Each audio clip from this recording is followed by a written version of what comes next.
Hi guys, welcome back to the channel. Last lecture में हम लोगों ने पढ़ा था वर्चुअल लोड मेथड के बारे में इन case of trust members and in case of beam. ठीक है, अभी एक प्रॉब्लम देखते हैं हम कैसे उसको अप्रोच करना है, कैसे सॉल्व करना है, एक बार देखते हैं। ठीक है, तो डायरेक्टली हम प्रॉब्लम पे आते हैं। तो प्रॉब्लम नंबर 1 है मेरे पास। मेरे को एक फ्रेम स्ट्रक्चर दिया है ट्रस का। ठीक है, पिन जॉइंटेड है। तो मेरे को क्या करना है कि मेरे को डिस्प्लेसमेंट फाइंड करनी है पॉइंट सी, और vertical displacement at point C, और vertical displacement at point C if member AB is 5 mm short. ठीक है, तो दोनों चीज हम देख चुके हैं कि हमको कैसे अप्लाई करना है। ऑलरेडी डिस्कस कर चुके हैं हम लोग। देखते हैं इस प्रॉब्लम में कैसे इसको चीज को अप्लाई करना है। ठीक है, तो ये पिन जॉइंटेड फ्रेम स्ट्रक्चर है, 3 मेंबर है मेरे पास। Vertical displacement at C find करना है मेरे को इस लोडिंग सिस्टम के लिए, और सेकंड में वर्टिकल डिस्प्लेसमेंट सी फाइंड करना है जब ये लोडिंग सिस्टम नहीं है। क्लियर है? तो वर्चुअल लोड का प्रिंसिपल मेरे को क्या बोलता है? सबसे पहला वर्चुअल लोड बोलता है हमारा 1 into delta is equals to summation m into l over में a। यही बोलता है in case of truss member. ठीक है, तो सबसे पहले इस केस में हमारा 1 जो होता है वो वर्चुअल लोड होता है, डेल्टा उसकी कॉरेस्पॉन्ड डिफ्लेक्शन है, ये हमारा एक्चुअल डिफ्लेक्शन है। ये हमारा क्या है? वर्चुअल इंटरनल लोड है, और ये हमारा क्या है? रियल डिस्प्लेसमेंट है, रियल डिफॉर्मेशन बोल सकते हैं। ठीक है, तो ये आपका रियल है, ये भी रियल है, और ये वर्चुअल, और ये भी वर्चुअल। ओके, तो ये है आपका वर्चुअल लोड मेथड। तो अगर इस प्रॉब्लम को हम लोग अप्रोच करें तो हमको सबसे पहले क्या चाहिए? हमको डिफ्लेक्शन फाइंड करना है हमारा 1 पर, और डिफ्लेक्शन फाइंड करना है हमारा सी पर। ठीक है, सी पर हमको क्या करना है? वर्टिकल डिस्प्लेसमेंट फाइंड करना है। तो सी पर सबसे पहला काम है मेरे को एक यूनिट लोड अप्लाई करना, जो हम लोग डिस्कस कर चुके हैं। ठीक है, उस लोड के कारण कुछ ना कुछ थोड़ा बहुत डिफॉर्मेशन आएगा जिसको हम लोग नेगलेक्ट करते हैं। ठीक है, और उसके बाद इसी चीज में हमको अप्लाई करना है, और उसके बाद नेक्स्ट प्लस 4 किलो न्यूटन का लोड हमको अप्लाई करना है। ठीक है, तो पहले मैं इसको कंसीडर करके इंटरनल फोर्सेस कैलकुलेट करूंगा 1 किलो न्यूटन के बाद, और 4 किलो न्यूटन को कंसीडर करके मैं रियल डिस्प्लेसमेंट कैलकुलेट करता हूं। ठीक है, तो देखते हैं इसको कैसे करना है। तो सबसे पहले मैं क्या करता हूं? मेंबर बल लिख लेता हूं। मेंबर कौन कौन से मेरे पास मेंबर है? मेरे पास एसी, एबी और बीसी। क्लियर है पॉइंट? अगर मेरा सिस्टम पर यूनिट लोड लग रहा है, अगर मेरा सिस्टम पर सिर्फ यूनिट लोड लग रहा है इन डायरेक्शन, क्योंकि मेरे को वर्टिकल डिस्प्लेसमेंट निकालना है, तो मैंने इसलिए यूनिट लोड को मैंने ऊपर के डायरेक्शन में लिया है। ठीक है, तो उसके कारण कुछ इंटरनल फोर्सेस मिलेंगे मेंबर्स में, जिनको मैं एम ले रहा हूं। ठीक है, तो यहां से मुझे वो कैलकुलेट करना है। क्लियर है? और मेरे को डिस्प्लेसमेंट कैलकुलेट करना है, मेरे को रियल डिस्प्लेसमेंट कैलकुलेट करना है जब ये 4 किलो का लोड एक्ट करेगा इस पर।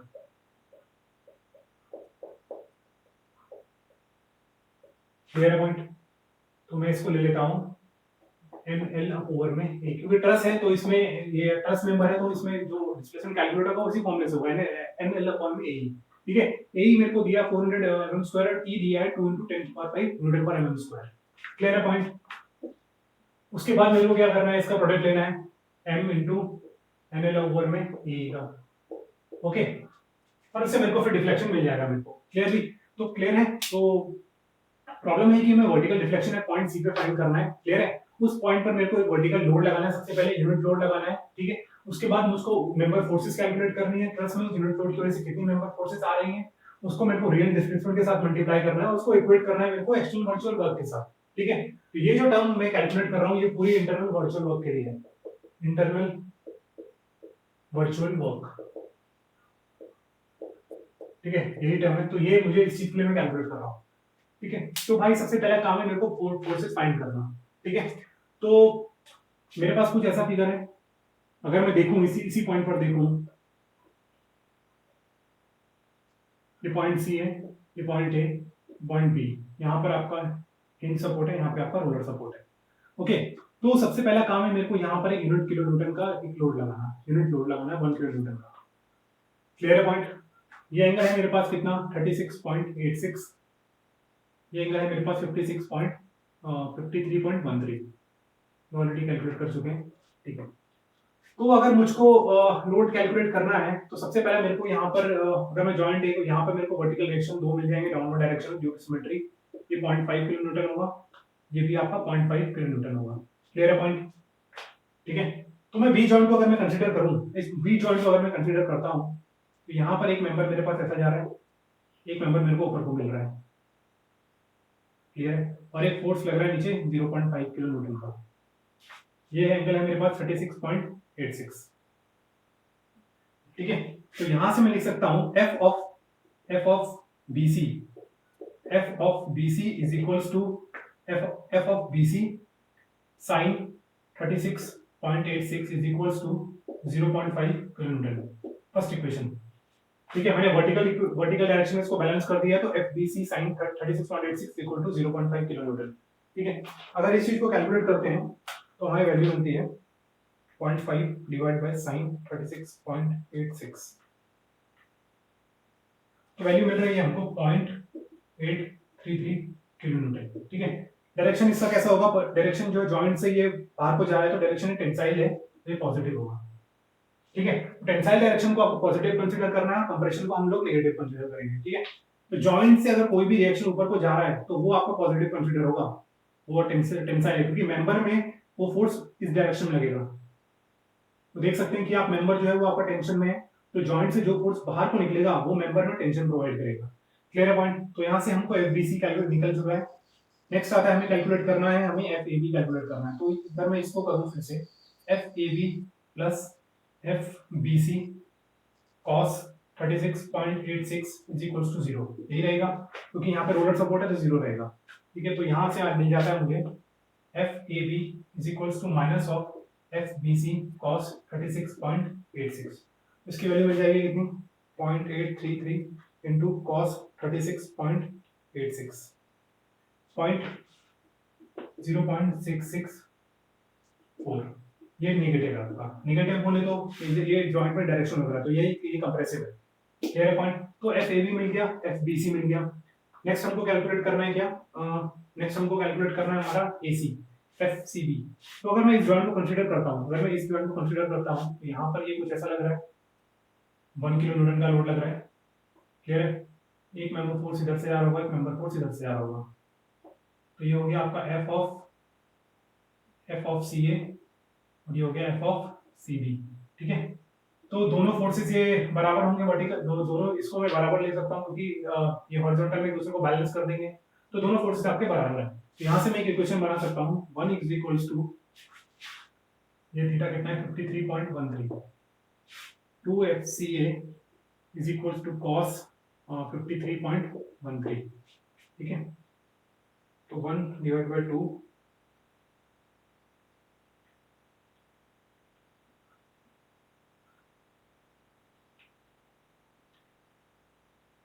तो ये भी आ जाता है आपका FCA, यहाँ से आ जाएगा आपका 0.833, ओके।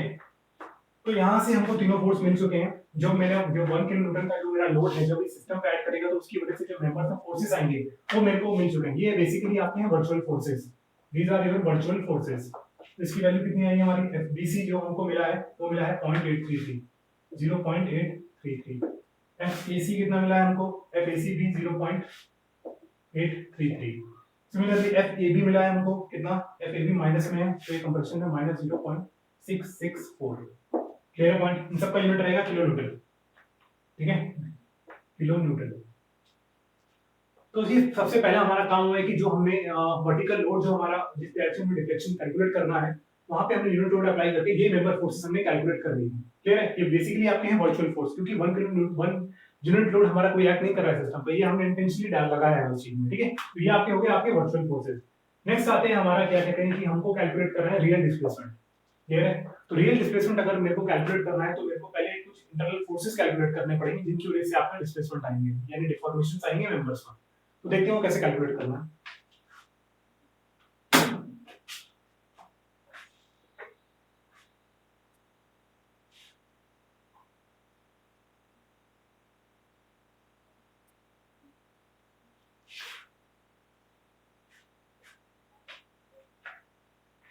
तो अभी हमारा जो मेंबर फिगर है वो कुछ ऐसा है, जॉइंट सी ए बी, ठीक है। यहाँ पर ये पिन जॉइंट्स हैं आपके, और यहाँ पर है आपका कि 4 किलो न्यूटन का लोड लग रहा है।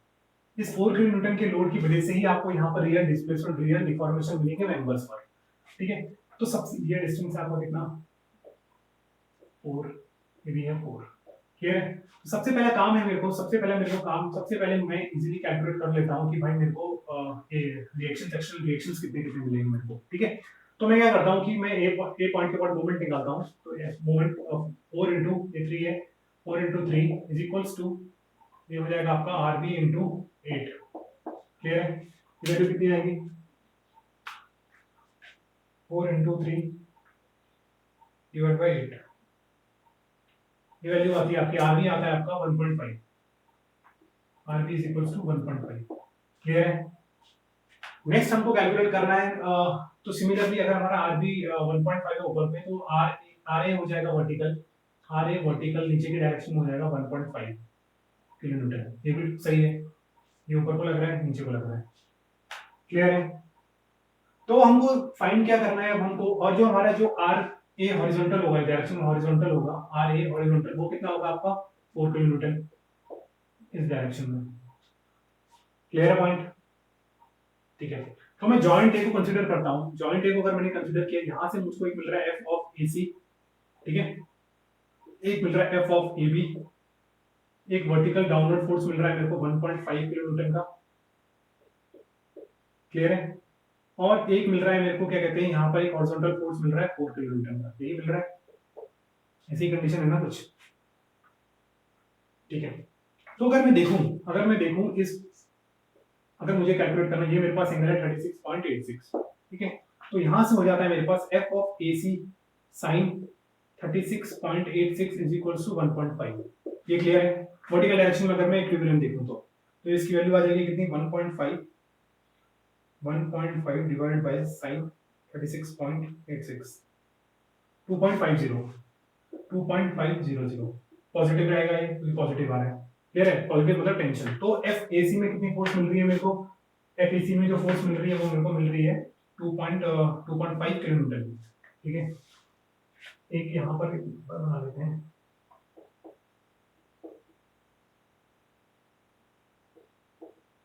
ठीक है, तो एफ ऑफ एसी में कितना मिल गया मेरे को 2.5, यहाँ पर जो मेंबर फोर्स मिल गया, रियल मेंबर फोर्स मिल गया 2.5 किलोमीटर। क्लियर है पॉइंट?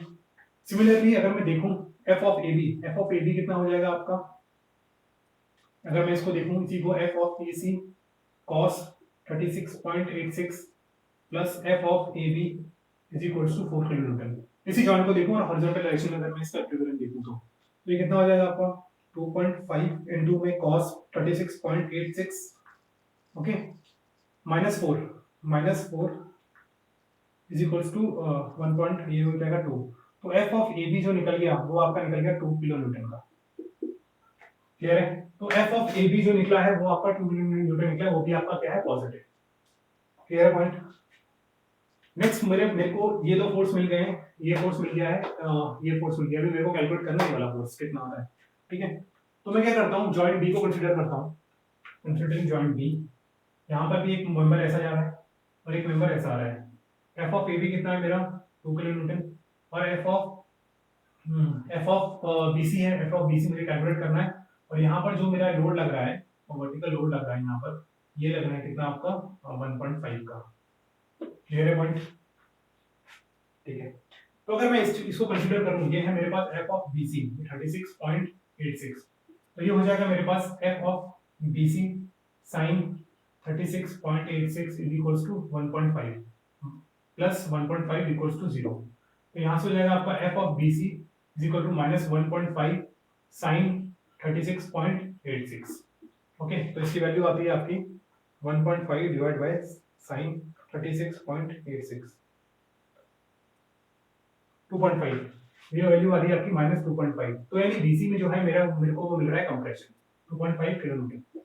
ठीक है, तो ये मेरे मेंबर फोर्स कैलकुलेट कर दिए, ये मेरे ड्यू टू हमारे पास जो लोडिंग सिस्टम अवेलेबल है उसकी वजह से जो मेंबर्स में फोर्सेस आ रहे हैं वो मैंने कैलकुलेट कर दिए हैं। रीजन ये है कि मुझे उन मेंबर्स पर डिस्प्लेसमेंट चाहिए, डिफॉर्मेशन चाहिए, तो इन एक्चुअल फोर्सेस की वजह से ही, रेजिस्टेंस की वजह से ही यहाँ पर कुछ इस मेंबर पर डिफॉर्मेशन आ रहा होगा, क्योंकि ये ट्रस मेंबर है। ठीक है, बीम के केस में हम लोग एक्चुअल रिजिडिटी लेते हैं, तो उस केस में हम एक्चुअल डिफॉर्मेशन को नेग्लेक्ट करते हैं। तो अगर हम इस चीज को कैलकुलेट करना चाहें अभी, तो कितना वैल्यू आएगा इसका, अगर हमें डिफॉर्मेशन कैलकुलेट करना है, रियल डिस्प्लेसमेंट वैल्यू कितना होता है, अगर हम एसी कंसीडर करें, एसी हमारा है 5, एसी होगा हमारा 5 मीटर।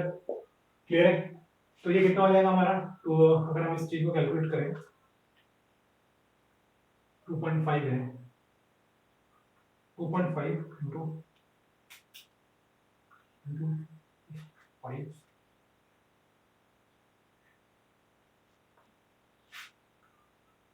एरिया है इसका 400 और इसका जो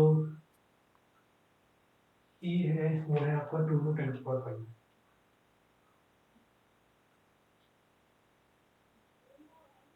ठीक है, तो यहाँ पर जो डिफॉर्मेशन हमको मिल रहा है वो सबसे पहले डिफॉर्मेशन मिल रहा है 1.5625। ठीक है, 1.5625 mm में कैलकुलेट कर लिया इसको।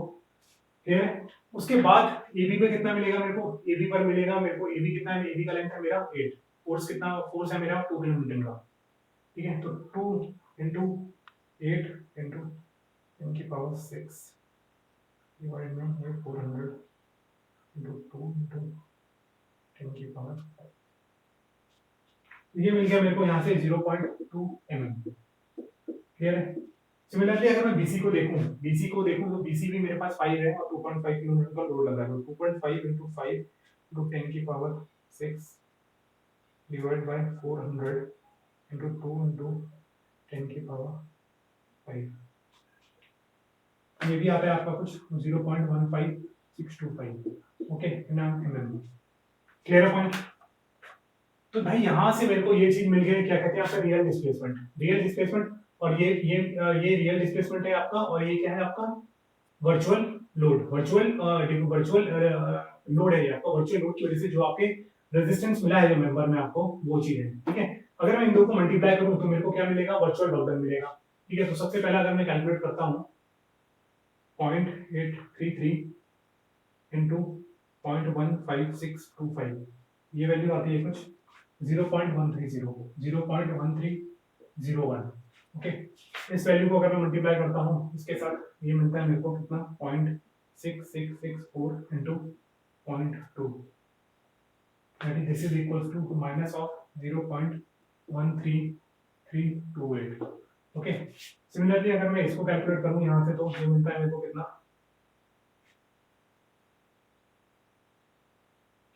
0.833 into 0.15625।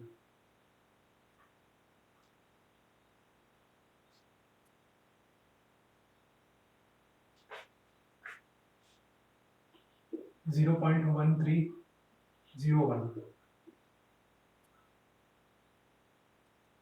ओके, और ये माइनस होगा क्योंकि यहाँ पे जो डिफॉर्मेशन आएगा वो लोड भी है ना, यहाँ पे -2.5 किलो न्यूटन का लोड भी लग रहा है, तो ये माइनस डायरेक्शन में, तो ये डिस्प्लेसमेंट भी आपको माइनस मिलेगा ना, ये वाला माइनस होगा, ये प्लस है तो ये आपका माइनस होगा। ठीक है, क्लियर पॉइंट। तो अगर मैं इन सबको ऐड कर दूं तो ये जो चीज है वो कैंसिल हो जाएगी। ठीक है, ये ऐड कर दूंगा तो ये चीज भी कैंसिल हो जाएगी आपकी। ठीक है, तो ये कैंसिल हुआ तो हमारे पास जो बचता है summation m into nl over में ए जो बचता है वो हमारा बचता है 0.3328 माइनस में। क्लियर है पॉइंट।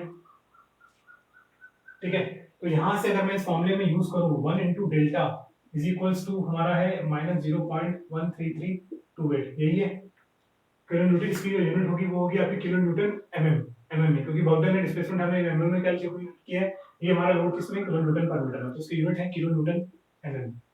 ठीक है, तो 1 का यूनिट है किलो न्यूटन, तो ये किलो न्यूटन से किलो न्यूटन गया तो डेल्टा मिल गया मुझको आपको यहाँ पर 0.13328। ठीक है, अभी नेगेटिव साइन क्या बता रहा है यहाँ पे, नेगेटिव साइन ये बता रहा है कि जो हमने डायरेक्शन अज्यूम करी है डेल्टा की वो अपोजिट है। क्लियर है, हमने अज्यूम किया था कि जो हमने 1 into डेल्टा लिखा है तो 1 का यूनिट फ्लो की डायरेक्शन में ही आपका डिस्प्लेसमेंट हो रहा है, बट ऐसा नहीं है। डिस्प्लेसमेंट जो हमारा जो मिल रहा है वो हमको किस डायरेक्शन मिल रहा है, डाउनवर्ड डायरेक्शन में मिल रहा है। क्लियर है पॉइंट। तो इसलिए हमारा जो डेल्टा है वो नीचे को आएगा, तो ये हमारी जो वैल्यू मिलेगी ये मिलेगी हमको डाउनवर्ड डायरेक्शन में। ओके, तो थोड़ा प्रॉब्लम था ट्रस्ट के ऊपर, कैसे हमको अप्रोच करना है, कैसे हमें देखना है, कैसे हमें वैल्यू कैलकुलेट करनी है। ठीक है, और गलती होने के चांसेस जो हो सकते हैं वो यहाँ पे डायरेक्शन कंसीडर करनी है आपको, जैसे -2.5 किलो न्यूटन, तो यहाँ पर भी नेगेटिव ही आने वाला है। क्लियर है, तो यहाँ से हमने डेल्टा कैलकुलेट कर लिया। नेगेटिव साइन का मतलब है कि जो भी हमें डायरेक्शन अज्यूम किया डिस्प्लेसमेंट का उसके अपोजिट है। हमने अज्यूम किया था कि ये डिस्प्लेस ऊपर को कर रहा है बट ये नीचे को डिस्प्लेस कर रहा है। ठीक है, तो इससे पता लगता है कि हमारा जो डिस्प्लेसमेंट है वो हमारा डाउनवर्ड हो रहा है। तो अगर मैं ये चीज अगर लोड लगाता भी हूँ तो ये चीज जो है ऊपर जाने के बजाय नीचे को इसमें रोटेशन आएगा, नीचे को ये बेंड होना चाहिए। क्लियर है पॉइंट, और ये मेंबर जो होंगे वो कंप्रेशन में रहेंगे। ठीक है, तो इसी का सेकंड पार्ट देखते हैं अभी कि अगर जब हमारा जो मेंबर ए बी है अगर वो 5 mm डिफॉर्म हो जाए तो उसका उसमें हम कैसे कैलकुलेट करेंगे वैल्यू को, ठीक है। ओके,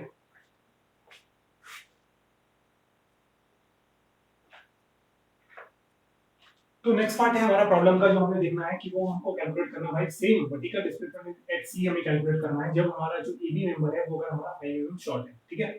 और उस पर भी हमको क्या करना है, vertical deflection at C calculate करना है, बट उसमें लोडिंग नहीं है, ठीक है। तो हमारा कुछ स्ट्रक्चर ऐसा कुछ बनेगा, A point, B point, C point, ये मेंबर जो है मेरा वो 5 mm शॉर्ट है, क्लियर है पॉइंट, 5 mm शॉर्ट।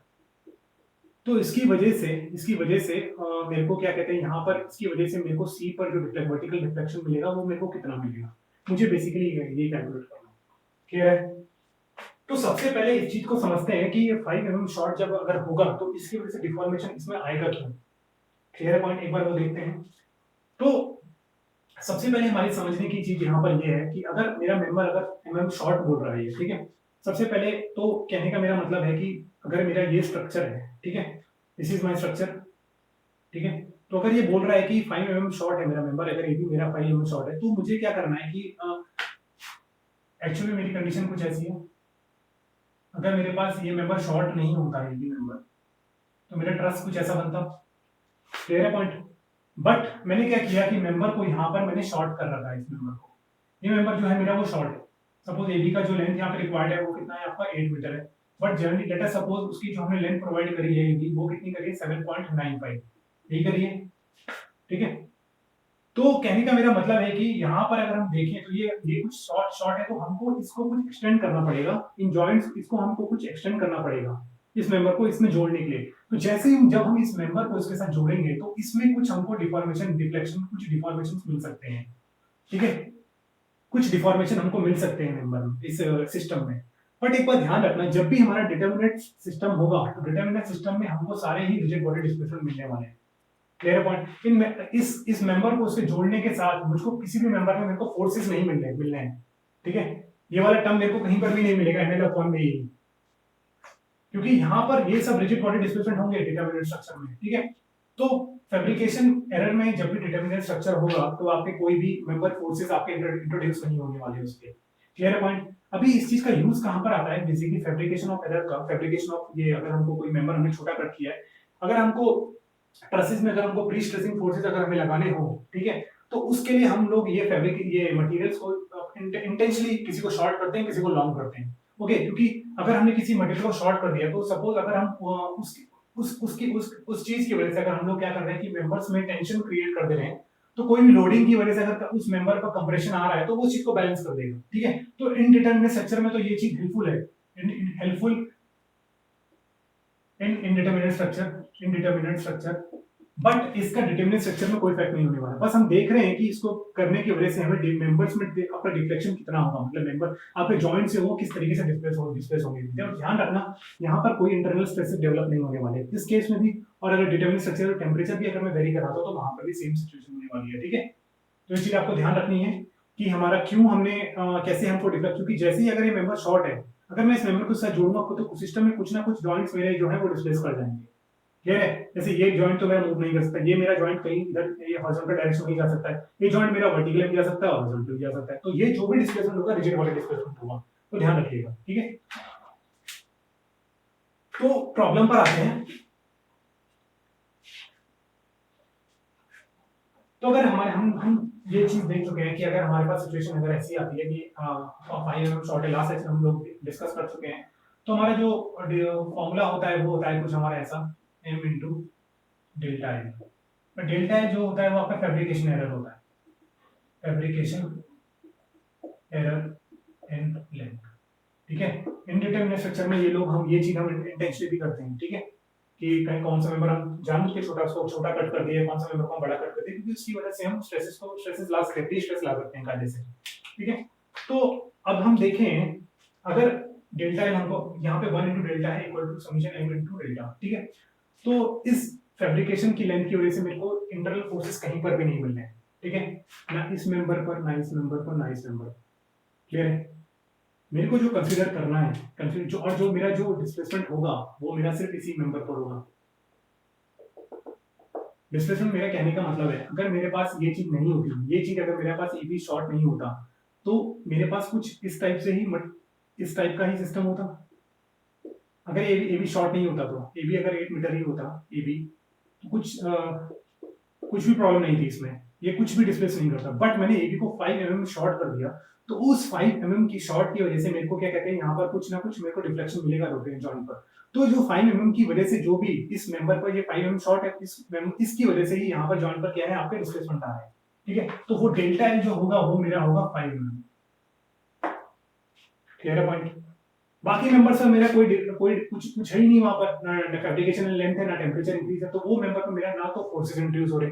अगर सपोज इसकी शॉर्टनेस की वजह से अगर मैं इसको फिक्स करूं, यहाँ पर कुछ फोर्सेस इंट्रोड्यूस हो रहे हैं, तो उनकी वजह से भी कुछ स्ट्रेन आ सकता है।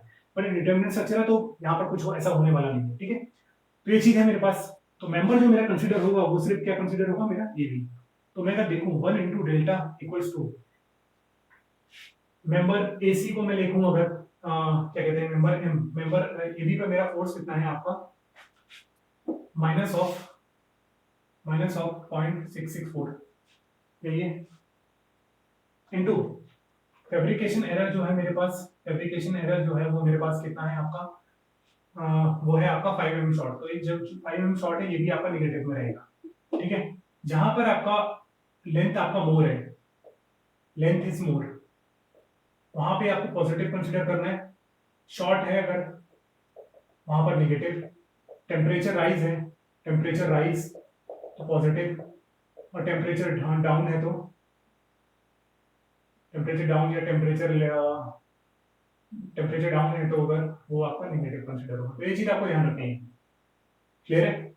तो सिमिलरली यहाँ पे मेरा 5 mm शॉर्ट है, तो मैंने उस चीज को नेगेटिव ले लिया। क्लियर है? ये तो मेरा किलोमीटर में रहेगा, ये में रहेगा, तो कितना हो जाएगा 1। और बाकी के कारण देखो, अगर ए सी पर क्या है 0.883 है, बट वहां पर मेरा डेल्टा एल जो है वो 0 है, तो इसको मैं ऐसा लिख सकता हूँ 0.833 into of 0 plus 0.833 into 0। Clear है? तो मेरे पास जो वर्चुअल वर्क डन आएगा वो सिर्फ इस ए बी मेंबर की वजह से ही आने वाला है। तो यहाँ पर हो जाएगा मेरा 1 into delta is equals to 0.664 into 5, 3.32 ठीक है। अगर मैं इस चीज को सॉल्व करूं तो डेल्टा बिल्कुल मिलता है 3.32 mm। इसकी डायरेक्शन ये अपवर्ड्स ही होगी, क्योंकि डेल्टा पॉजिटिव आ रहा है, तो डायरेक्शन जो हमने अज्यूम करी वो है, तो 3.32 mm जो होगी इसकी डिफ्लेक्शन होगी। इस मेंबर अगर ए बी शॉर्ट होगा, तो ये जो ज्योमेट्री है ये ऊपर की डायरेक्शन में डिस्प्लेस होगी। ये हॉरिजॉन्टल डायरेक्शन में डिस्प्लेस हो सकता है, बट अभी हमको किससे मतलब है, वर्टिकल डायरेक्शन से। अगर हॉरिजॉन्टल पे निकालना है तो हमको 1 किलोन्यूटन का लोड इस डायरेक्शन में लगाना पड़ेगा। आई होप ये पॉइंट क्लियर हुआ होगा आपको। ठीक है, ये है आपका कैसे फैब्रिकेशन। अगर सिमिलरली टेम्परेचर स्ट्रेसेस में भी ऐसा ही है। अगर सपोज मैं इस मेंबर का टेम्परेचर अगर मैं राइज कर दूं, तो इस मेंबर में मेरे को डिफॉर्मेशन मिलेगा। ठीक है, बट वो उस डिफॉर्मेशन की वजह से कोई मेरा स्ट्रेस इंड्यूस नहीं होने वाला है। ठीक है, तो उस केस में भी आपके किसी मेंबर पे आपके स्ट्रेसेस नहीं होंगे, बस इस मेंबर पर आपको क्या होगा, डिफॉर्मेशन मिलेगा। उस डिफॉर्मेशन उस टेम्परेचर राइज की वजह से ये जॉइंट ऊपर जा सकता है, नीचे जा सकता है, वो हम कैलकुलेट कर सकते हैं। क्लियर? तो ये पॉइंट आपको क्लियर होना चाहिए कि इसमें आपके क्यों फैब्रिकेशन ऑफ लेंथ की वजह से आपके जॉइंट्स जो है वो डिस्प्लेस हो रहे हैं। ध्यान रखना, फैब्रिकेशन ऑफ लेंथ का हमेशा रिजिड बॉडी डिस्प्लेसमेंट होगा इन case of determinate structures. Okay, जब डिटरमिनेट स्ट्रक्चर आएगा तो देखेंगे वहां पे चीजें कैसे वर्क करनी है। क्लियर है? तो ये आंसर है इसका 3.32। अच्छा प्रॉब्लम है, हम थोड़ा बड़ा ट्रस भी ले सकते थे, बट उसको सॉल्व करना थोड़ा कॉम्प्लिकेट हो जाता है, थोड़ा ज्यादा हो जाता है, तो इसलिए हमने छोटा 3 मेंबर का ट्रस लिया है। बट प्रॉब्लम उसमें भी ऐसे ही चल रहा है, तो ऐसे ही आपको अप्रोच करना है। ठीक है, आई होप ये क्लियर हुआ आपको। इसमें कोई डाउट है तो कमेंट सेक्शन में लिखिएगा। Okay, thank you.